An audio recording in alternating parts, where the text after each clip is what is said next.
오늘도 하나님의 말씀 앞에 서시는 세상의 빛 이레교회 모든 성도님들을 축복합니다. 오늘 함께 나눌 하나님의 말씀은 신명기 2장 1절에서 15절까지의 말씀입니다. 우리가 방향을 돌려 여호와께서 내게 명령하신 대로 홍해길로 광야에 들어가서 여러 날 동안 세일산을 두루 다녔더니 여호와께서 내게 말씀하여 이르시되 너희가 이 산을 두루 다닌 지 오래니 돌이켜 북으로 나아가라. 너는 또 백성에게 명령하여 이르기를 너희는 세일에 거주하는 너희 동족 에서의 자손이 사는 지역으로 지날진대 그들이 너희를 두려워하리니 너희는 스스로 깊이 삼가고 그들과 다투지 말라. 그들의 땅은 한 발자국도 너희에게 주지 아니하리니 이는 내가 세일산을 에서에게 기업으로 주었음이라. 너희는 돈으로 그들에게서 양식을 사서 먹고 돈으로 그들에게서 물을 사서 마시라.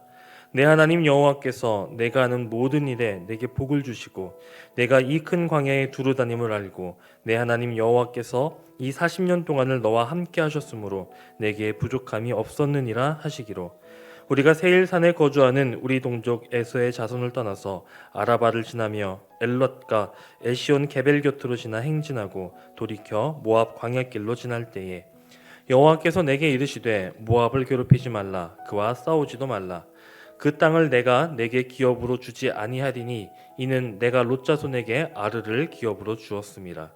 이전에는 에밈 사람이 거기 거주하였는데 아낙 족속같이 강하고 많고 키가 크므로 그들을 아낙 족속과 같이 르바임이라 불렀으나 모압 사람은 그들을 에밈이라 불렀으며 호리 사람도 세일에 거주하였는데 에서의 자손이 그들을 멸하고 그 땅에 거주하였으니 이스라엘이 여호와께서 주신 기업의 땅에서 행한 것과 같았느니라.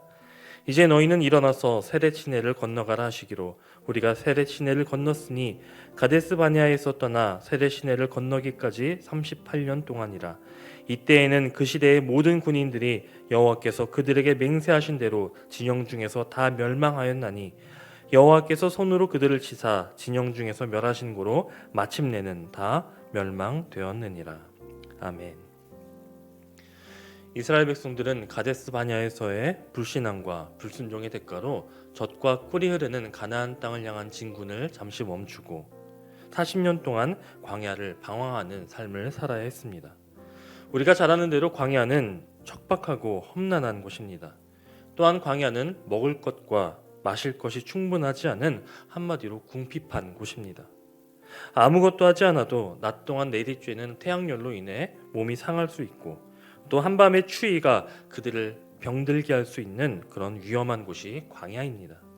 그런 광야에서 이스라엘은 40년의 시간을 보내야만 했던 것입니다. 그런데 성경은 그렇게 40년 동안의 광야 생활의 결론을 두고 그들이 부족한 것이 없었다라고 말씀해주고 있습니다. 그들이 40년 동안의 광야에서 부족한 것이 없이 살 수 있었던 그 비결은 무엇일까요? 그들에게 어떤 특별한 계획이 있었거나 훌륭한 능력이나 지혜가 있었기 때문이 아닙니다. 7절을 보면 하나님이 그들과 함께 하셨기에 그들에게 부족한 것이 없었다라고 말씀하고 있습니다. 하나님께서 함께 하시며 만나와 메추라기로 먹을 것을 해결해 주셨고 반석에서 물을 내셔서 그들의 갈증을 해갈시켜 주셨습니다. 낮에는 구름 기둥으로 무더위를 견딜 수 있는 그늘을 만들어 주셨고 밤에는 불 기둥으로 추위를 이길 수 있도록 보호하셨습니다. 또한 수많은 전쟁 가운데에서도 넉넉히 승리할 수 있도록 하나님께서 인도하셨습니다. 그런데 우리가 생각해 보면 가데스 바네아에서 불순종하고 불신앙적이었던 이스라엘을 향해서 하나님께서 이처럼 보호하시고 아무것도 부족함 없도록 인도하실 그런 까닭은 없었습니다. 왜냐하면 언약의 백성이었던 이스라엘 백성들이 먼저 불신앙과 불순종으로 그 언약을 파기했기 때문입니다. 하지만 우리 인간들과 달리 하나님은 신실하신 하나님, 또 약속의 하나님이시기 때문에 이스라엘과 맺은 약속을 기억하시고 40년 동안의 광야 생활을 그들과 함께 하시며 그들을 보호해 주신 것입니다. 이처럼 하나님은 약속을 지키시는 하나님이십니다. 오늘 본문의 시작은 이스라엘의 광야에서의 방황 생활의 시작으로 열려 있지만 그 끝은 마침내라고 하는 단어로 끝납니다. 출애굽 1세대가 다 멸망했다라고 기록되어 있습니다. 하나님은 그 말씀하신 것을 반드시 이루시고 하나님의 약속은 시간이 걸리더라도 반드시 성취됩니다. 때로 그 약속의 수혜자인 우리가 그 뜻을 거역하고 다른 길로 방황하는 것 같아도 하나님은 마침내 그 말씀하신 것을 다 이루시고 그 뜻을 완성시키신다는 것입니다. 오늘 우리의 삶도 마찬가지입니다. 때로는 우리가 하나님을 거역하는 길을 걷고 내 마음대로 내 소견에 옳은 대로 길을 택할지라도 하나님의 큰 뜻은 유구히 흘러가는 저 큰 강물처럼 마침내 목적지에 이르고 만다는 것입니다.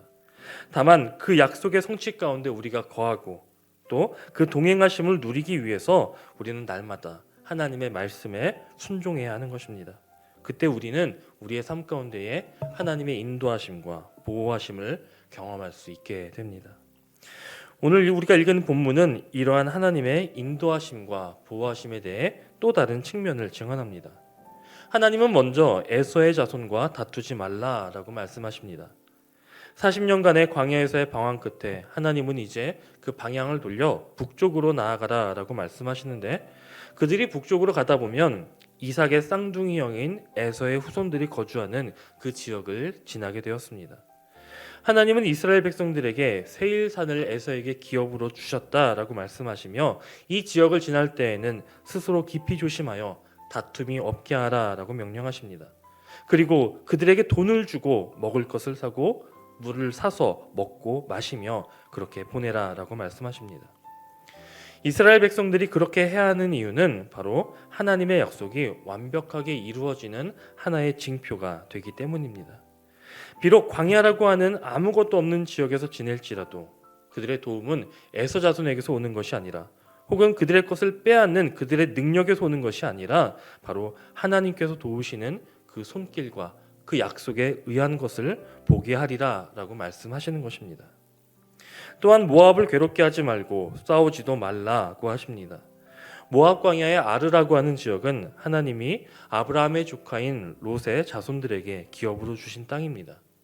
비록 이 모압 족속이 지금은 이방인 같고 지금은 이스라엘과 대적인 것처럼 보여도 훗날 이 모압 후손 가운데 우리가 잘 알고 있는 룻이라고 하는 여인이 등장하게 되고, 이 여인이 다윗의 증조모가 됨으로써 예수 그리스도가 오실 계보의 한 축을 담당하게 된다는 것을 우리는 알고 있습니다.